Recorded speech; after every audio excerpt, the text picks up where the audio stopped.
প্রধানমন্ত্রী তারেক রহমান আজ ময়মনসিংহের ত্রিশালে আসছেন। নজরুল জন্মজয়ন্তী উপলক্ষে তিনি অনুষ্ঠানের উদ্বোধন করবেন এবং এর আগেই কিন্তু ত্রিশালের দরাখাল তিনি উদ্বোধন করবেন। আমি সকালে এই দরাখালে এসে দেখেছি যে উৎসুক জনতার বিপুল পরিমাণ ভিড় দেখতে পেয়েছি এবং যারা উৎসুক জনতা আছেন, স্থানীয় বাসিন্দা আছেন, তারা যেমন এসেছেন ঠিক তেমনি কিন্তু দূর দূরান্ত থেকেও লোকজন এসেছেন। তাদের ইচ্ছা এক নজর তারেক রহমানকে তারা দেখবেন। আমরা জানতে পেরেছি যে ইতিমধ্যে প্রধানমন্ত্রী তারেক রহমান ঢাকা থেকে ত্রিশালের উদ্দেশ্যে রওনা দিয়েছেন। তিনি আসছেন, তিনি প্রথমেই কিন্তু ত্রিশালের যে দরাখাল আছে সেটি তিনি কিন্তু উদ্বোধন করবেন।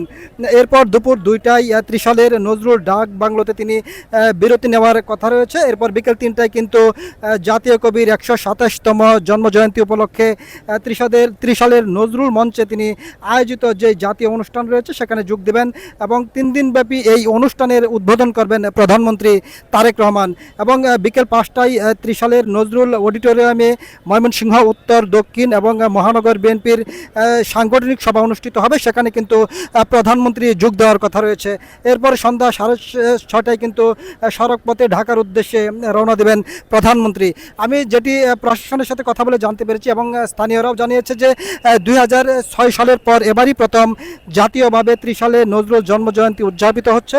সংস্কৃতি বিষয়ক মন্ত্রণালয়ের উদ্যোগে জাতীয় এই উৎসবকে কেন্দ্র করে কিন্তু নজরুল একাডেমি মাঠে বসেছে বিশাল যে গ্রামীণ মেলা সেটি এবং নজরুল বই মেলাও কিন্তু এখানে অনুষ্ঠিত হবে। ইতিমধ্যে 5 শতাধিক স্টল সেখানে কিন্তু বসানো হয়েছে।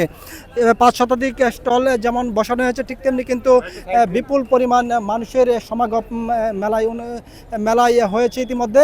আমি আছি এই মুহূর্তে দরাখালে এবং এসে যেটি সকাল থেকে দেখতে পেয়েছি যে প্রচুর পরিমাণ উৎসুক জনতা এখানে রয়েছে এবং আইন শৃঙ্খলা রক্ষাকারী বাহিনীর যে সদস্যরা রয়েছে বিপুল পরিমাণ সদস্যদের কিন্তু এখানে মোতায়েন করা হয়েছে এবং বলা যায় যে নিরাপত্তার চাদরে পুরো ত্রিশালকে কিন্তু ঢেকে দেওয়া হয়েছে।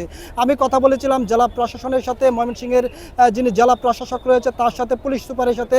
তারা আমাকে জানিয়েছেন যে এই এলাকাটিতে কিন্তু সর্বোচ্চ নিরাপত্তা ব্যবস্থা জোরদার করা হয়েছে এবং যেই ত্রিশালে যে নজরুল জন্ম জয়ন্তীর অনুষ্ঠান হবে, প্রধানমন্ত্রী উদ্বোধন করবে, সেটি যেন সুশৃঙ্খলভাবে সম্পন্ন হয় সেই ব্যবস্থাও কিন্তু তারা করেছেন বলে আমাকে জানিয়েছেন।